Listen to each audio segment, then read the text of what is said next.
사도행전 11장 19절로부터 26절 말씀을 우리 마음에 담아서 한 절씩 교독합니다. 그때 스데반의 일로 일어난 환란으로 말미암아 흩어진 자들이 베니게와 구브로와 안디옥까지 이르러 유대인에게만 말씀을 전하는데, 그 중에 구브로와 구레네 몇 사람이 안디옥에 이르러 헬라인에게도 말하여 주 예수를 전파하니, 주의 손이 그들과 함께 하심에 수많은 사람들이 믿고 주께 돌아오더라. 예루살렘 교회가 이 사람들의 소문을 듣고 바나바를 안디옥까지 보내니, 그가 이르러 하나님의 은혜를 보고 기뻐하여 모든 사람에게 굳건한 마음으로 주와 함께 머물러 있으라 권하니, 바나바는 착한 사람이요 성령과 믿음이 충만한 사람이라 이에 큰 무리가 주께 더하여지더라. 바나바가 사울을 찾으러 다소에 가서 만남에 안디옥에 데리고 와서 둘이 교회에 1년간 모여 있어 그 무리를 가르쳤고, 제자들이 안디옥에서 비로소 그리스도인이라 일컬음을 받게 되었더라. 아멘. 자, 오늘 2월 첫 번째 주일 맞아 함께 읽은 사도행전 11장 19절로 26절 말씀 통해서 그리스도인이라 일컬음을 받게 되었더라 라는 제목으로 하나님의 말씀을 함께 나누도록 하겠습니다. 여러분, 큰바위 얼굴이라는 단편소설 잘 알고 계시죠? 나다나엘 호손의 작품입니다. 그런데 이 나다나엘 호손이 또 다른 유명한 작품을 남겼어요. 바로 주홍글씨이죠. 더 스칼렛 레터입니다. 이 1850년에 이제 출품한 작품인데, 그때만 해도 사람들이 그렇게 이 작품을 주목하지 않았어요. 그러나 시간이 지남에 따라 이 작품의 가치를 인정하게 되었습니다. 그래서 19세기 미국 문학을 대표하는 작품, 그것이 바로 이 주홍글씨, 주홍글자입니다. 내용은 우리가 잘 알고 있어요. 17세기를 배경으로 하고 있습니다. 그러니까 영국에서 미국으로 건너간 이제 청교도들, 이제 그들을 배경으로 하고 있어요. 미국 북부 지역을 배경으로 네 사람의 이제 심리 상태를 이제 다루고 있어요. 잘 알다시피 이제 간통을 범한 헤스터 프린이라는 여인이 중심 인물이고, 그리고 그 남편 의사 로저 칠링워스, 이제 질투에 불탄 이제 인물이죠. 복수심에 불타 살아가는 인물. 그리고 간통의 대상자, 그로 인해 고통당하는 목사인 아서 딤즈데일이라는 인물, 그리고 그를 통해서 낳은 딸, 펄이라는 딸, 이 네 사람이 등장을 해요. 바로 인간의 죄와 위선에 대한 통찰이 이 작품에는 이제 담겨져 있습니다. 아는 대로 이 헤스터라는 여인이 이제 간통한 것이 발각이 돼요. 사실 뭐 간통이라기보다는 어찌어찌 하다 보니 사실 남편이 바로 오지 않아가지고 죽은 줄 알고 이제 교제하던 중에 아이를 낳은 거거든요. 근데 늦게 이제 남편이 온 거예요. 어찌됐든 이제 간통으로 여겨진 겁니다. 그래서 청교도 신앙의 배척이 되기 때문에 이제 공개 심판을 받게 됐죠. 그래서 결국 그 왼쪽 가슴에 옷에 A라는 그 글자를 새기고 이제 평생을 살아가야만 되었던 것입니다. 이 A, adultery, 이제 간음이라는 뜻이에요. 간통이라는 뜻을 내포하고 있습니다. 그래서 이 여인은 늘상 그 A라는 글자가 새긴 그 옷을 입고 그 마을에서 살게 돼요. 그러니까 지나가는 사람들마다 이 여인을 비난하고 조롱하고 이제 수군거리는 거죠. 그런데도 이 여인은 묵묵히 그것을 받아들여요. 그리고 참회하면서 자신의 딸을 이제 키우면서 삽니다. 이제 바느질의 재능이 있었어요. 그래서 외딴 곳에서 오두막에서 바느질을 하면서 생계를 이어가던 중에 이웃들, 마을 사람들이 어떤 어려움에 처하면 이제 적극적으로 돕기 시작을 합니다. 굳은 일 마다하지 않고 돕고 섬기고, 그렇게 하기를 수년 동안 하는 거예요. 시간이 오래 지나는 것입니다. 그러자 이제 마을 사람들의 이 여인에 대한 태도가 바뀌어요. 처음에는 조롱하고 비난했던 사람들이 그렇지 않은 거예요. 이 여인을 인정해주고 칭찬해주고 존중해주고, 그러다가 어느 시점에 궁금한 거예요. 이 여인의 왼편 가슴에 A자가 써 있는데 도무지 저 뜻이 무엇인지. 그래서 어떤 사람은 그렇게 이야기합니다. 아마도 저 A는 에이블, 모든 것이 가능하다는 그 에이블이라는 뜻일 것이다. 또 다른 사람은 그러는 거예요. 아니야, 저 A는 에인젤, 천사라는 의미일 거야. 저 여인은 천사 같잖아. 그러니 천사라는 의미일 거야. 그러니까 A라는 이름이 뜻이 전혀 다르게 이제 다가오게 되었다는 것입니다. 여러분, 소위 언어에서 의미 변화라는 것이 있어요. 그러니까 언어라는 것이 시간이 지남에 따라, 시대가 바뀜에 따라 그 의미가 바뀌게 되기도 한다는 것입니다. 그러니까 확대되거나 축소되기도 하고 추상화되거나 구체화되는 과정에 말 그대로 그 언어의 의미가 바뀌는, 그걸 가리켜 의미 변화라는 용어를 써요. 근데 이 의미 변화에 있어서는 두 종류가 있습니다. 크게 두 종류로 의미가 변화돼요. 하나는 긍정적으로 그 언어의 의미가 바뀌는 거예요. 그걸 가리켜 양화라고 부릅니다. 반면 부정적으로 그 언어의 의미가 바뀌는 경우도 있어요. 그것을 열화라고 부릅니다. 양화의 경우, 그러니까 그 의미가 긍정적으로 바뀌는 경우, 이를테면 악바리라는 단어가 있잖아요. 악바리 하면 뭐가 떠오르세요? 원래 이 악바리라는 단어가 성격이 아주 거칠고 고집스럽고 영악한 사람을 가리켜 악바리라고 불렀대요. 부정적인 의미였습니다. 그런데 시간이 지남에 따라 이 악바리가 긍정적으로 바뀌었어요. 근성이 강하고 끈기가 있고 어떤 일에서든지 포기하지 않고 물러서지 않고 끝까지 전진해 나가는 사람, 노력하는 사람, 그 사람들의 악바리, 긍정적으로 부르게 되었다는 것입니다. 요사이 지금 축구 아시안컵 경기하잖아요. 우리 대표팀이 연일 지금 경기를 하고 있어요. 지금 4강까지 올라갔습니다. 이제 보신 분들은 알겠지만 쉽지 않았어요. 계속 연장전까지 가고 추가 시간까지 가고 결국에는 이제 역전시키는 악바리 근성, 포기하지 않는 근성 때문이죠. 여러분, 어여쁘다라는 단어도 있죠. 어여쁘다, 어떤 느낌이세요? 예쁘다, 뭐 그런 느낌처럼 지금이야 예쁘다, 그렇게 우리가 받아들입니다. 그런데 원래 뜻은 어여쁘다는 불쌍하다, 불쌍하다는 뜻이었다는 거예요. 그런데 이제 시간이 지남에 따라 이것이 예쁨이라는 단어로, 느낌으로 바뀌었다는 것입니다. 양화, 긍정적으로 그 의미가 변화된 케이스예요. 반면 열화, 부정적으로 그 언어의 의미가 바뀐 경우도 있습니다. 여러분, 건달이라는 단어 아시죠? 건달, 부정적으로 쓰이잖아요. 요새 뭐 어떤 직장 없이 빈둥거린다거나 조직폭력배, 이제 그런 사람들을 건달이라고 부르잖아요. 그런데 원래 뜻은 아니었어요. 이게 불교 용어였다네요. 그래서 불교에 있어서 음악과 어떤 자유로운 삶을 사랑하는 영험한 존재를 힌두어로 간다르바라고 불렀다는 거예요. 그것이 우리나라로 오면서 건달로 바뀌었다는 거예요. 근데 이것이 시간이 지남에 따라 그저 빈둥빈둥거리며 나쁜 일을 일삼는 사람들을 건달, 바뀌게 된 거죠. 여러분, 옥동자는 어떻습니까? 옥동자, 누가 자녀에게 옥동자 같다 하면 여러분 기분이 어떻겠어요? 근데 원래 이 옥동자는 남자아이를, 귀여운 남자아이를 일컫는 말이 옥동자였다는 거예요. 그랬던 것이 이 개그 콘서트에서 이 정종철이 와가지고 자기를 옥동자로 하다 보니까 이제 못생긴 사람의 대명사가 옥동자가 되었어요.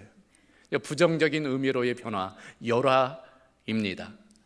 그렇다면 여러분, 그리스도인이라는 단어는 여러분에게 어떻게 느껴지세요? 세상 사람들은 이 그리스도인이라는 단어를 어떻게 느끼고 있을까요? 자, 오늘 말씀, 이 그리스도인이라는 단어가 처음 등장하는 본문이에요. 그러니까 이 사도행전 11장에 와서 비로소 이제 그리스도인이라는 단어가 쓰이게 되는데, 오늘 본문은 그 배경과 과정이 나와 있는 거예요. 우리가 알다시피 오순절 성령 강림 연후 이제 교회가 세워지게 돼요. 초대교회가 세워지게 됩니다. 교회가 부흥하잖아요. 그러던 중에 박해가 있었어요. 그 중심에 스데반의 순교가 있잖아요. 그래서 사람들이 박해를 피해서 예루살렘을 떠나게 됩니다. 사마리아로, 오늘 본문에 따라 베니게, 구브로, 그러다가 안디옥까지 오게 되었다는 거예요. 수리아 안디옥입니다. 그래서 교회가 세워진 거예요. 그러다 보니까 본부 교회, 예루살렘 교회에서 이제 바나바를 파송했어요. 바나바가 그곳에서 목회하는 중에, 목양하는 중에 혼자의 힘으로 감당할 수 없어서 길리기아 다소에 있던 사울을 데려와서 함께 목회를 하게 되었다는 것입니다. 그러던 중에 오늘 본문 26절에 보면 이렇게 되어져 있어요. 둘이 교회에 1년간 모여 있어 큰 무리를 가르쳤고 제자들이 안디옥에서 비로소 그리스도인이라 일컬음을 받게 되었더라. 비로소. 그러니까 이전에는 그리스도인이라 불리지 않았다는 거예요. 그런데 이때로부터 비로소 그리스도인이라고 불리게 되었다. 자, 그렇다면 이전에는 어떻게 불렸을까요? 사도행전 2장 47절 보면은 구원받은 사람들, 사도행전 6장 1절에는 제자들, 9장 2절에는 도를 따르는 사람들, 9장 10절에는 성도들, 9장 30절에는 형제들, 10장 43절에는 믿는 사람들. 그러니까 다양하게 불렸던 거예요. 그런데 이 안디옥에서부터 이제는 그 모든 것을 아울러서 그리스도인이라고 이제 부르게 되었다는 것입니다. 왜 그렇게 되었을까? 왜냐하면 이 사람들의 입에서 끊임없이 그리스도라는 그 이름이 나왔기 때문이, 그들이 그리스도를 전했기 때문입니다. 그래서 그들의 별명은 그리스도인, 크리스티아노스가 되었던 것입니다. 자, 그렇다면 원래 이 그리스도인이라고 불렀을 때 그 의미는 무엇이었을까요? 사실 긍정적인 의미가 아니었어요. 이때만 해도 이들을 가리켜 그리스도인이라고 불렀을 때는 전혀 긍정적이지 않았습니다. 무시하거나 천대의 의미였어요. 조롱과 경멸의 의미였습니다. 실제로 로마의 타키투스라는 역사학자의 기록에 따르면 그리스도인에 대한 정의가 이렇게 되어져 있어요. 그리스도인은 수치스럽고 강교한 것들을 따르는 사람들이다. 그리스도인에 대한 정의입니다. 왜 그랬을까? 오해 때문이지요. 사실 몇 가지 오해 때문입니다. 이를테면 우리가 성만찬 하잖아요. 성만찬 할 때 이제 떡을 떼고 포도주를 나누면서 이것은 주님의 몸이고 이것은 주님의 피다 하면서 우리가 성만찬을 하잖아요. 그러니까 믿지 않는 사람들은 그걸 들으면서 주님의 살, 주님의 피, 사람을 잡아먹는가? 이제 그런 오해를 가진 거예요. 기독교도들이 이제 시기인의 풍습이 있다고 그런 소문이 돈 것입니다. 더군다나 복음의 핵심이 부활이잖아요. 십자가와 부활인데 죽은 사람이 다시 살아났다. 그러니까 상식적으로 이해되지 않는 거예요. 이성적으로 받아들이기가 어려운 것입니다. 그래서 그리스도인들을 수치스럽고 강교한 것들을 따르는 사람들로 오해했던 거예요. 그래서 핍박하고 또 박해하고 그랬던 거죠. 그럼에도 우리 그리스도인들은 자신들이 그리스도인이라고 불리는 것을 자랑스럽게 여겼어요. 그리고 그 핍박과 고난과 심지어 순교를 기꺼이 감당하게 되었습니다. 자, 그렇게 시간이 지나가요.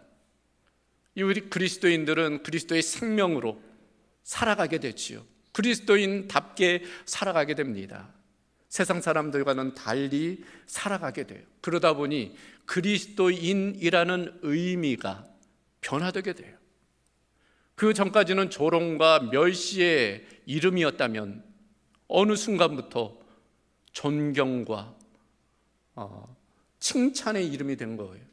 마치 십자가의 의미가 바뀌었듯이, 여러분 십자가가 원래 사형의 도구였잖아요. 근데 어느 순간 그것이 은혜의 상징으로 바뀌잖아요. 그와 마찬가지로 그리스도인이라는 단어의 의미도 어느 순간부터 이제 존경의 이름이 되는 것입니다. 그리스도인들이 세상 사람들과 다르게 살아갔기 때문이, 로마 사람들과는 전혀 다른 삶을 보여줬기 때문입니다. 도덕적이고 윤리적인 그런 삶의 모습을 보이게 된 거지요.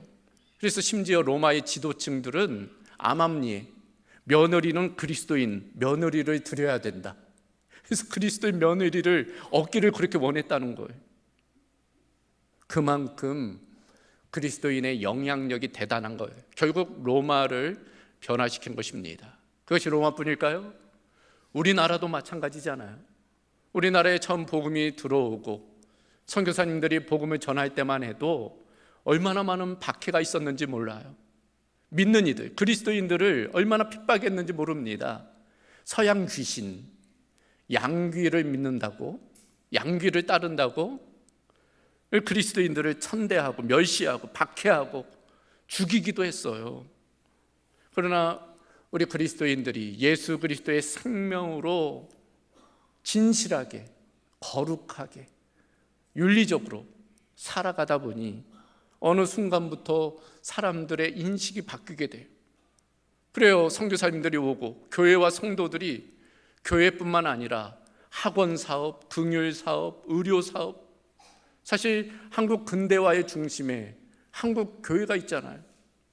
우리 그리스도인들이 있는 것입니다. 독립운동도 마찬가지예요. 여러분, 독립운동의 중심에 우리 그리스도인들이 있었어요. 실제로 1919년 3.1운동 이제 많이 옥고를 치렀잖아요. 그래서 수감된 사람들을 조사해봤다는 것입니다. 그 중에 무려 20%가 그리스도인이었다는 거예요. 여러분, 20% 아무것도 아닌 것처럼 보이잖아요.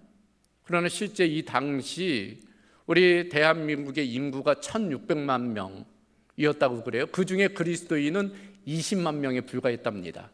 전체 인구 대비 1.5%예요. 겨우 1.5%인데 옥고를 치르는 사람 중에 20%가 그리스도인이었다면 독립운동의 중심에 우리 그리스도인이 있었다는 것이 분명합니다. 수많은 민족 지도자들, 그리스도인들이 많았어요.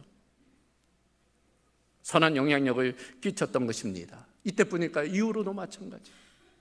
나라의 재건에 있어서도, 민주화 운동에 있어서도 우리 그리스도인들이, 교회가 그 중심에 서 있었던 것입니다. 사회 정의, 사회 복지, 의료, 학원, 긍휼 사역, 그 모든 것들, 그 중심에 우리 그리스도인들 복음으로 세상을 변화시켜 나갔던 것을 보게 됩니다. 오죽하면 한때에는 장로, 교회 장로라고 하면은 묻지도 따지지도 않고 돈을 빌려주던, 믿을 수 있는 사람이라고 여겼기 때문에 돈을 그냥 빌려주던 그런 시대가 있었던 거예요.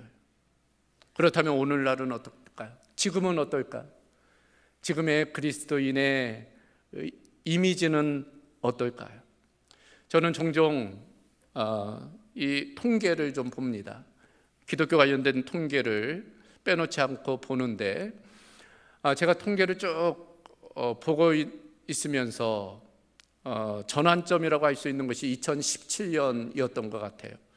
2017년 기독교 윤리 실천 위원회에서 한국 사회의 성인들을 대상으로 한국교회 신뢰도 조사를 했어요. 그 전부터 2008년부터 매해 해왔던 것입니다. 근데 2017년이 전환점이에요. 어떤 의미인가 하면 그 전까지는 부정보다 긍정이 그래도 우세했어요. 근데 2017년부터 부정적인 이미지가 50%를 넘어서게 되었습니다. 그리고 지금은 어떨까요? 그 이후에 2020년도 화면에 보시면 2020년도 부정적인 견해가 63.9%, 21년도는 75.8%, 22년도에는 75.8%. 교회와 그리스도인에 대해서 부정적으로 생각한다는 거예요. 반면 긍정적인 이미지는 어떨까요? 20년도에는 31.8%, 21년도에는 20.9%, 22년에는 18.1% 계속 추락하는 거예요. 왜 이렇게 된 것일까? 우리가 그리스도인으로 살지 못했기 때문이죠. 예수 생명으로 살지 못했기 때문이에요. 세상보다 더 도덕적으로 윤리적으로 정직하지 못하게 살았기 때문인 것입니다. 우리는 다시금 그리스도인다운 그리스도인이 되어야 합니다. 어떻게 그럴 수 있을까? 오늘 본문 속 이 초대교회의 모습을 회복하는 거예요. 그리스도인이라는 그 이름의 진정성이 다시금 회복되어야 되는 것입니다. 어떻게 그럴 수 있을까? 두 가지만 살펴봅니다. 그 첫 번째는 그리스도를 따라야 돼요. 그리스도인은 그리스도를 따르는 사람들이기 때문입니다. 그래요. 내가 무엇을 따르느냐, 누구를 따르느냐가 중요해요. 내가 무엇을 위해 살아가느냐가 그 사람이에요. 세상에는 많은 사람들이 있어요. 어떤 사람은 돈을 따라 살아가는 사람들이 있어요. 어떤 사람은 명예 따라 살아가는 사람이 있죠. 어떤 사람은 권력을 따라 살아가는 사람, 어떤 사람은 쾌락을 따라 살아가는 사람, 그가 따르는 것이 그 사람입니다. 그렇다면 우리 그리스도인은 누구일까요? 그리스도인, 크리스티아노스입니다. 두 단어의 합성어예요. 먼저는 크리스토스, 그리스도이죠. 또 하나는 이아노스, 멋멋의 사람, 멋멋에게 속한 사람, 멋멋을 따르는 사람. 크리스티아노스, 그리스도를 따르는 사람, 그리스도에게 속한 사람, 그리스도의 사람을 의미합니다. 예수님 당시에도 헤로디아노스가 있었어요. 헤롯을 따르는 사람이었습니다. 헤롯에게 속한 사람이었어요. 반면 카이사리아노스, 로마 황제 가이사를 따르는 사람, 그 사람들을 가리켜 가이사리아노스라고 불렀습니다. 반면 그리스도인은 누구인가? 크리스티아노스, 그리스도를 따르는 사람, 그들이 바로 그리스도인인 것입니다. 그래요. 실제로 복음서를 보면 예수님은 다른 것 말씀하지 않으셨어요. 뭐라고 말씀하십니까? 나를 따르라, 나를 따르라. 그 말씀에, 그 부르심에 순종한 사람들이 바로 제자들이죠. 시몬이 그랬고, 안드레가 그랬고, 야고보가 그랬고, 요한이 그랬고, 마태가 그랬어요.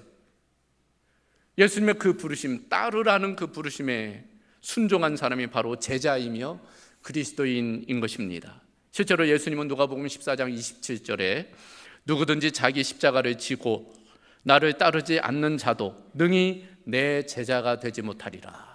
우리가 주어진 십자가 지고 주님을 따를 때만이 참된 제자, 참된 그리스도인이 될 수 있다는 것입니다. 문제는 몸 따로 마음 따로라고, 몸은 주님을 따르는 것 같지만 마음은 그렇지 않은, 몸은 교회에 있는 것 같지만 마음은 그렇지 않은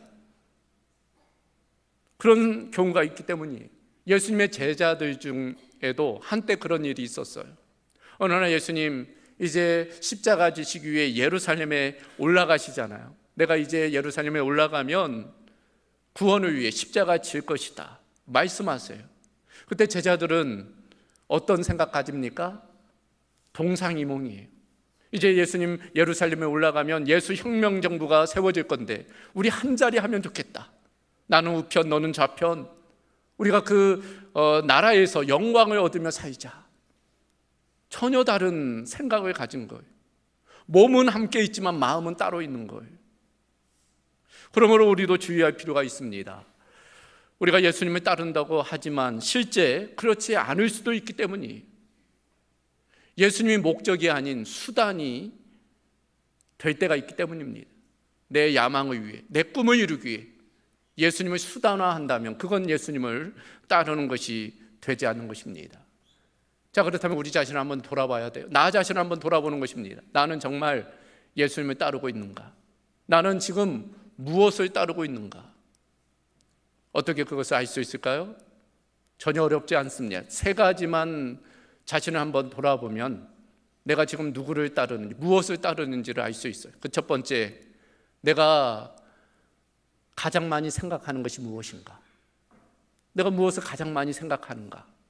두 번째는 내가 가장 많이 시간을 쓰는 것이 무엇인가? 마지막 한 가지는 내가 가장 많이 돈을 쓰는 것이 무엇인가? 그것이 내가 따르는 거예요. 그것이 내가 가장 중요하게 여기는 것입니다. 그러므로 우리가 그리스도인이라고 할 때는 예수 그리스도를 위해서 먹든지 마시든지 살든지 죽든지 하나님의 영광을 위해서 살아가야 되는 것입니다. 우리 안에 예수 그리스도가 충만하여 참된 그리스도인으로 살아가는 은혜가 있기를 주님의 이름으로 소망합니다. 두 번째, 그리스도인이 누구일까? 그리스도인은 주님을 전하는 사람들입니다. 그리스도를 전하는 사람이 바로 그리스도인이. 오늘 본문 이 안디옥 교회가 그걸 우리에게 보여주고 있어요. 자, 그렇다면 그리스도를 전한다고 할 때 어떻게 우리가 그리스도를 전할 수 있을까? 두 가지만 간단히 봅니다. 그 첫 번째는 말을 통해서요. 무엇보다도 우리는 말을 통해서 예수 그리스도를 전할 수 있는 것입니다. 본문 20절을 보면 그 중에 구브로와 구레네 몇 사람이 안디옥에 이르러 헬라인에게도 말하여 주 예수를 전파하였다. 그들이 무엇을 전파했다고요? 주 예수를. 예수님이 주님이심을 전파했다는 거예요. 여러분, 이 당시 로마가 세계를 지배하던 시대입니다. 로마가 지배하던 이 당시에 주는 오직 가이사, 황제 시저 하나였어요. 만약 황자 이외에 다른 사람을 주라고 하면 죽임을 당합니다. 그럼에도 이들은 예수님이 주님이시다, 예수님이 우리의 왕이시다, 진정 우리의 삶의 주인은 예수님이시다 라고 고백하며 전했다는 거예요. 누구에게? 본문에 따르면 유대인뿐 아니라 헬라인에게도. 여러분, 이전에는 유대인들만 하나님의 백성이 될 수 있다고 생각했어요. 그러나 어느 순간 성령께서 깨우친 거예요. 유대인만 아니라 헬라인 모든 사람들이 그 복음의 대상임을 깨우치게 된 것입니다. 그래서 헬라인에게도 복음을 전하게 된 거예요. 그래요, 우리가 전해야 될 대상은 가까운 가족만 아니, 이웃만 아닙니다. 모든 사람이 대상이 되는 거예요. 그런 측면에서 우리가 입을 열어서 예수 그리스도를 전하는 것 중요합니다. 예전에 과자 CM송이 있었어요. 여러분 들어보시면 아실 겁니다. 말하지 않아도 알아요. 뭡니까? 뭐뭐 파이죠. 예. 그런데 여러분, 정말 말하지 않아도 알까요? 어떤 것은 말해야만 하는 것이 있어요. 어떤 것은 말해줘야지만이 아는 것이 있습니다. 제가 종종 말씀드리죠. 갑돌이 갑순이 이야기. 갑돌이 갑순이가 사랑하지 않은 게 아니에요. 서로 얼마나 사랑했는지 몰라요. 그런데 표현하지 않은 거예요. 마음뿐이었다는 거예요. 그래서 결국 따로 시집가고 장가가게 되었잖아요. 그날 밤에 슬피 울었다는 거예요. 표현해야 돼요. 말해야 되는 것입니다. 우리도 마찬가지. 우리가 가진 그 생명을, 그 복음을, 예수 그리스도를 우리가 전해야 되는 것입니다. 로마서 10장 17절을 보면 믿음은 들음에서 나며 들음은 그리스도의 말씀으로 말미암았느니라. 믿음은 들어야 된다는 거예요. 그러면서 이렇게 되어져 있어요. 그들이 믿지 아니하는 자를 어찌 부르리요? 듣지도 못한 이를 어찌 믿으리요? 전파하는 자가 없이 어찌 들으리요? 누군가 전해야지 그것을 듣고 예수님을 믿을 수 있다는 거예요. 그래서 결론이 뭡니까? 아름답도다. 좋은 소식을 전하는 자들의 발이요. 복음을 전하는 자들의 그 발이 얼마나 아름다우냐라고 말씀을 하는 것입니다. 입술을 열어 복음을 전하는 것, 예수님을 전하는 것 중요해요. 특별히 오늘날은 가상 공간이 있잖아요. 페이스북이나 SNS, 인스타나 얼마나 좋은 공간인지 몰라요. 어디 맛집 갔다 온 사진만 올리지 말고, 쇼핑해서 명품백 그런 것만 올리지 말고, 거기에 좀 예수님에 관한 내용들, 교회에서 하는 어떤 좋은 사역들, 그런 것들 좀, 그래서 그 공간을 거룩하게 아름답게 복음으로 물들게 하는 것 중요한 것입니다. 입소문 내는 거예요. 교회에 대한 오해도 많고 부정적인 소식이 넘치는 이때 우리가 교회에 대한, 그리스도에 대한 긍정적인 이미지들을 만들어가는 것이 중요한 것입니다.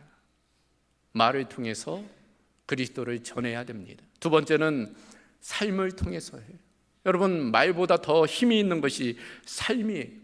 우리는 말로 복음을 전해야 되겠지만 더 나아가서 삶으로 복음을 전해야 돼요. 예수 그리스도를 전해야 됩니다. 그래서 우리는 예수 그리스도의 편지예요. 우리는 예수 그리스도의 향기입니다. 우리를 건드리면 예수님의 향기가 나와야 돼요. 예수님의 그 거룩하신 이름이 올라와야 됩니다. 그래서 오늘 함께 읽지 않았지만 27절 이하의 본문을 보면은 이 아가보라는 선지자가 이제 이 지역에, 이제 팔레스타인 지역에 큰 흉년이 임할 것을 이야기해요. 그러자 어떻게 합니까? 이 안디옥 교회가 구제 헌금을 모금해요. 부조를 모금합니다. 그리고 그 헌금을 이 바나바와 사울의 편에 전달하게 해요. 어려운 이웃을 돕게 합니다. 영향력이에요. 교회와 성도들이 그와 같이 이웃을 돕게 되자 사람들이 교회에 대해서, 그리스도인들에 대해서 이미지를 개선하게 되는 것입니다. 우리도 마찬가지예요. 우리도 삶을 통해서 영향력을 나타내야 됩니다. 중요한 것은 평판은 쉽게 바뀌지 않는다는 데 있어요. 이미지는 쉽게 개선되지 않습니다. 여러분, 기업도 그렇잖아요. 어떤 기업 이미지가 고착화되면 쉽게 바뀌지 않아요. 그래서 기업이 그 이미지 개선하기 위해서 얼마나 노력합니까? 개인도 그래요. 개인도 어떤 사람에 대한 어떤 인상이 한번 잡히면 어떤 말을 해도 행동해도 그것으로 사람을 평가하게 돼요. 그러니까 이미지 개선이라는 것이 그만큼 쉽지가 않습니다. 우리도 마찬가지예요. 지금 실추된 그리스도인에 대한 이미지를 우리가 개선해야 되는데 어떻게 그럴 수 있을까? 세 가지입니다. 진정성과 지속성과 연합의 힘이에요. 우리가 진정성을 가지고 지속적으로 함께 힘을 모아가는 거예요. 우리가 그리스도인답게 살아가는 것입니다. 그래서 사자성어 중에 수적석천이라는 단어가 있잖아요. 처마에서 떨어지는 그 물방울이 경관 바위를 뚫는다는 거예요.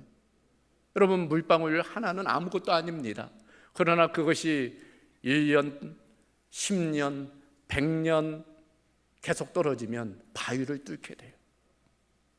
눈송이 아무것도 하나는 아무것도 아닙니다. 그러나 그것이 켜켜이 쌓이게 되면 집을 무너뜨려요. 태양빛 겉으로 보기에는 아무것도 아닙니다. 그러나 그것을 돋보기에 모으면 불을 일으켜요. 우리가 진정성을 가지고 지속적으로 함께 힘을 모아가면 때가 되면 그리스도인, 교회, 기독교 이미지가 바뀌게 되는 것입니다. 그러기 위해서는 참고 견뎌야 돼요. 물이 얼기까지는 0도까지 내려가야 됩니다. 물이 끓기까지는 100도까지 올라가야 돼요. 임계질량의 원칙입니다. 때가 되어야지만이 폭발이 일어나는 거예요.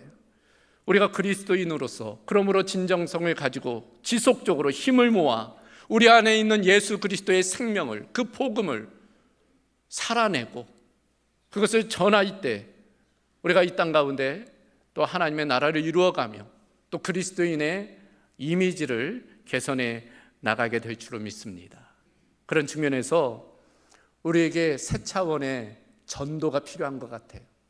이 전도 한자로 보면은 다양하게 되어져 있는데 그 중에 우리가 좀 마음에 담아 두어야 할 세 가지 전도가 있어요. 첫 번째 전도, 넘어질 전 거꾸로도. 그러니까 뭐 가치가 전도되었다, 뒤집어졌다 할 때 전도잖아요. 그러니까 우리가 이미지를 좀 전도시켜야 돼요. 우리 그리스도인의 이미지를 우리가 전도시켜야 됩니다. 그렇기 위해서는 우리가 전도돼야 돼요. 그간에 교만했던 것, 높아졌던 것들 우리가 낮아지고 겸손하고 섬겨야 돼요. 먼저 우리가 전도돼야 됩니다. 그리고 전할전 이끌도 우리 안에 있는 그리스도의 생명을 흘려보내는 거예요. 열의 전도, 전기의 전도처럼 우리 안에 있는 그 생명을 흘려보내는 것입니다. 결국 전할전 길도, 복음을 전하는 것, 그리스도를 전해야 되는 것입니다. 우리가 그런 그리스도인으로 살아갈 때 하나님의 나라를 이 땅에 이루어낼 줄로 믿습니다. 그런 은혜가 우리 모두 가운데 있기를 주님의 이름으로 소망합니다. 오늘 말씀을 정리합니다. 여러분, 변질과 변화가 있잖아요. 똑같은 것이지만 무엇이 작용하느냐에 따라 변질되기도 해요. 부패입니다. 변화되기도 해요. 발효예요. 무엇이 작용하느냐에 따라 전혀 달라져요. 우리 안에 예수 생명이 있다면 우리는 변질이 아닌 변화되는 거예요. 그래서 우리는 그리스도인, 그리스도를 따르는 사람으로, 그리스도를 전하는 사람으로 살아갈 수 있게 되는 줄로 믿습니다. 우리 공동교회와 우리 모든 성도들이 참된 그리스도인으로 살아가기를 주님의 이름으로 소망합니다. 감사하신 아버지 하나님, 오늘 말씀을 통해서 우리가 그리스도인으로서 어떻게 살아가야 될지 다시금 일깨워 주심을 감사합니다. 오늘날 그리스도인이라는 이름이 이제 조롱받고 비난받는 이 시대, 우리가 다시금 그리스도인의 위상을 회복해야 할 때인 줄로 믿습니다.